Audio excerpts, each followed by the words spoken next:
Salut les amours, et nous voici à la 6e et avant-dernière étape de notre parcours flamme jumelle que nous nommons les retrouvailles. C'est pas nous qui l'avons nommé, mais on a dit que ça marchait bien. Dans le dernier épisode, nous avons lâché prise. Nous nous sommes détendus dans cette putain de relation. Dans ce putain de parcours, franchement, ça remue quand même. Hein. Ouais. Et nous nous sommes détendus, et là, nous matérialisons les retrouvailles. Alors, comme on a toujours été en couple avec Caroline et qu'on ne s'est jamais réellement séparés, comment est-ce que ça s'est matérialisé? C'est simple, ça s'est matérialisé en... C'était quoi? C'était début 2020, ouais. Où on s'est associés dans le business. Ouais, professionnellement. Du coup, je disais qu'à la fin de l'étape du lâcher-prise, je sentais bien que j'avais atteint plein de trucs toute seule, mais que maintenant, je me disais, ouais, mais j'ai envie de vivre aussi ça en relation. Toi, de ton côté, tu décides de ne pas partir. Donc, ça te donne aussi un nouveau souffle pour aller découvrir ce que toi, tu veux faire. Et je dis à Eloi, écoute, moi, ce que je trouverais cool, c'est que l'année prochaine, à partir de l'année prochaine, on travaille ensemble. Et tout ce que j'ai déjà, moi, fait de mon côté, on le déploie à deux et on crée un truc toutes les deux. Et ils vécurent heureux et eurent beaucoup d'enfants. Ah non, c'est pas ça. Non, toujours pas. Toujours pas. Non, les retrouvailles, c'est cool parce que là, on se retrouve de nouveau à deux, on a de nouveau des projets à deux. On voit qu'il y a quelque chose qui est en train de se passer où on va pouvoir de nouveau cheminer ensemble. Mais cheminer ensemble, ça ne veut pas dire que ça va être smooth. Ça ne peut pas être rose parce que ça amène des nouveaux challenges. Si dans notre couple, on a trouvé une façon de naviguer ensemble, quand tu amènes le côté professionnel et entrepreneurial, là d'un seul coup il y a des nouveaux challenges, des nouvelles dynamiques, et qui dit nouveau challenge, nouvelle dynamique dit nouvelles choses auxquelles faire face, tu vois. Notamment la question de comment est-ce qu'on trouve notre place à travailler ensemble, parce qu'avant on travaillait ensemble, on s'est rencontrés dans le milieu professionnel avec Caroline. Mais il y avait plein d'autres gens qui nous permettaient de trouver notre place. Là, on n'est plus que toutes les deux, et ça va demander de vraiment, de nouveau, se faire ce travail de reconnexion à soi. Qu'est-ce que moi j'attends, qu'est-ce que j'aime faire, qu'est-ce que je veux faire, qu'est-ce que je suis OK de faire. Et toi, qu'est-ce que tu fais, ou à quel point j'arrive à te faire confiance là-dedans. Parce que faut se rappeler aussi que toute la période de merde juste avant, en termes de blessures et de dic-dic et de cric-cric, ça a été pas mal. Donc, il y a toute une confiance à reconstruire. Ouais. Oui, et il y a le côté... se faire confiance que quand on dit on va faire ce qu'il faut pour changer, c'est laisser vraiment l'opportunité à l'autre de changer ses comportements et ses schémas. Ouais. Parce que c'est... Je sais pas comment c'est, mais moi je vois par exemple si je prends avec ma fille, si ma fille elle me dit oui mais maintenant je ferai attention, je sais pas moi, je rangerai ma chambre le dimanche soir, t'auras pas besoin de me le dire. Le premier dimanche soir, en gros, je suis déjà là en alerte, à me dire elle va pas le faire. Et tant que je suis dans cette manière d'agir, en tout cas d'être dans l'attente du changement de l'autre, mais sans lui laisser vraiment la place de le faire, ça marche pas. Et donc ça c'est un truc que du coup, comme tu dis, comme on a vécu pas mal de choses avant, il faut se laisser le temps et la confiance mutuelle de vraiment avoir la place de faire ce travail et de prendre le temps de le faire.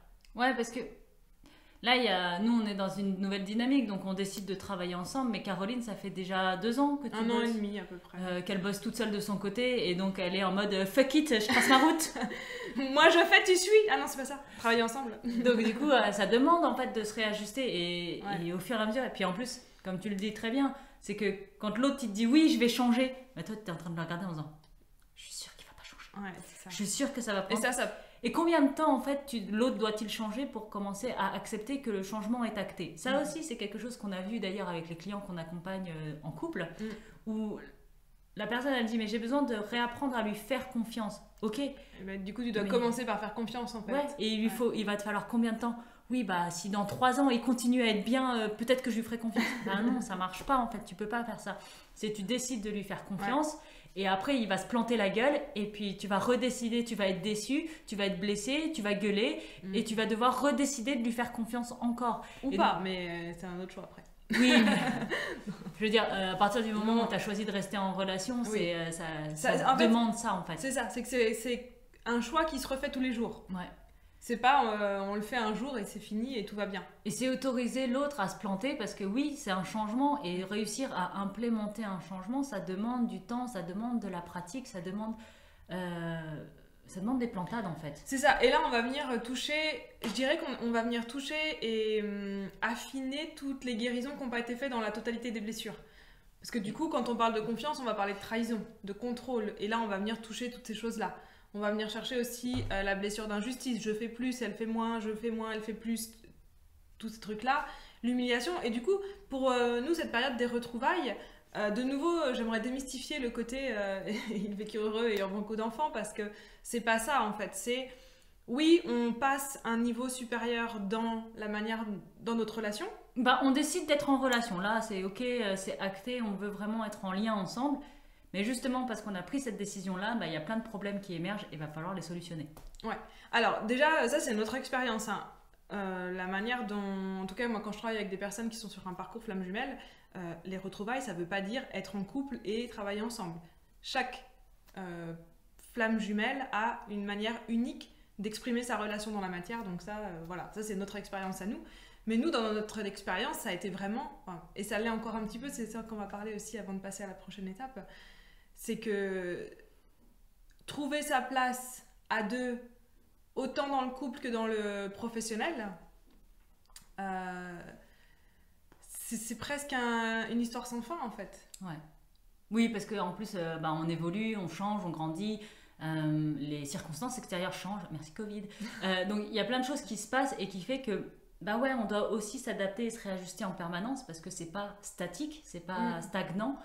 Et ce que j'ai trouvé intéressant aussi dans la période des retrouvailles, c'est que, alors, on a pu travailler avant en miroir. Tu travailles l'abandon, je travaille le rejet, je travaille l'abandon, tu travailles le rejet. Donc on se rebalançait les blessures comme ça. Et pendant les retrouvailles, on s'est retrouvés les deux à travailler sur la même blessure. Oui, c'est vrai. Par contre, là, on était raccord. C'était cool. On s'est dit, tiens, on va traverser l'humiliation.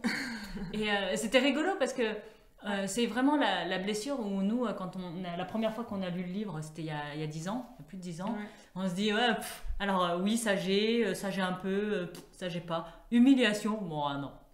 Non. Franchement, non. Et moi, jamais. Pourtant, il y avait plein de signes, hein, mais jamais. Et Caro, c'était pareil. Ouais. Toi, tu avais fait des fiches récapitulatives, ça me fait toujours rire. Elle avait fait les fiches récapitulatives de toutes les blessures, sauf une. Donc en fait, on n'a que 4 fiches récapitulatives, on n'a pas l'humiliation. Et là, en fait, on se rend compte qu'il y a un truc qui colle pas de nouveau dans ce qu'on est en train de traverser. Genre, je dis, tiens, ça ressemble à de l'abandon, mais ça en est pas. Ça ressemble à de la trahison, mais ça en est pas. Mais qu'est-ce que c'est? Qu'est-ce qu'on est en train de vivre? Et là, d'un seul coup, on met le doigt dessus, on se dit, oh, merde. Ah, mais il y avait aussi celle-là. Celle-là, quoi, non. Et là, on se dit, waouh, on a passé un niveau, quoi. Là en fait, tu te dis, ouais, on a passé un niveau, mais en fait, non, on a passé un niveau dans le dessous, comme ça. Je dirais que la grosse différence dans les retrouvailles, c'est qu'aujourd'hui, on peut... Ça veut pas dire qu'on fait pas notre chemin de notre côté personnel, hein, je dis pas ça non plus, mais par contre, on a aussi un chemin où on va avancer, traverser des blessures et qu'on va faire ensemble, en fait. Ouais, main dans la main. C'est tellement plus chouette de se dire, tiens, humilions-nous ensemble. Non, mais du coup, il y a vraiment ce côté travail d'équipe, en fait, sur notre chemin. Qu'au départ, c'est vraiment un travail de soi avec soi. Et là, ça va être plus un travail d'équipe. Et on va aussi beaucoup plus fonctionner en équipe sur les décisions du quotidien, sur la manière dont on a géré les conflits, des choses comme ça. Alors qu'avant, c'était plus comment est-ce qu'on arrive à se rencontrer à un moment donné dans la gestion de quand ça va pas, des conflits, des difficultés de la vie. Là, ça va plus être, ok, regarde, là, on est en train de vivre ça. Comment est-ce qu'on solutionne le truc, quoi. Donc là, il y a vraiment, pour nous, voilà, c'est comme ça qu'on l'a vécu, en tout cas, qu'on l'a ressenti, c'est que dans les retrouvailles, c'est qu'on est en période d'intégration, c'est-à-dire que je suis qui je suis, moi, Eloa, et en même temps, je suis en lien avec Caroline dans la relation. Donc, c'est pas que ma gueule et c'est pas que la relation. Là, on est vraiment en pleine période d'intégration où je suis moi à part entière et je suis moi à part entière dans la relation. Ouais. C'est vraiment ça c'est vraiment c'est ce que tu dis, hein, c'est le mot intégration. Je suis moi, je suis en lien. Je suis autonome, je suis interdépendant. Enfin, ouais, je suis moi avec l'autre. Et ça devient super intéressant parce que où avant j'avais l'impression que c'était conflictuel à l'intérieur de moi, c'était soit je suis moi, soit je suis dans la relation, mais j'arrive pas à faire les deux en même temps. Ouais. Là, on est vraiment en train de trouver cet endroit-là, cet espace-là où, ouais, je suis moi, je reste moi, même quand je suis avec toi. Tout en restant bien, quand ça va bien, quand ça va pas bien, etc. Ouais. etc. Donc, je dirais que c'est ça la grosse différence entre les étapes précédentes et l'étape des retrouvailles. Voilà. C'était cool, non? Allez, je vous souhaite ça.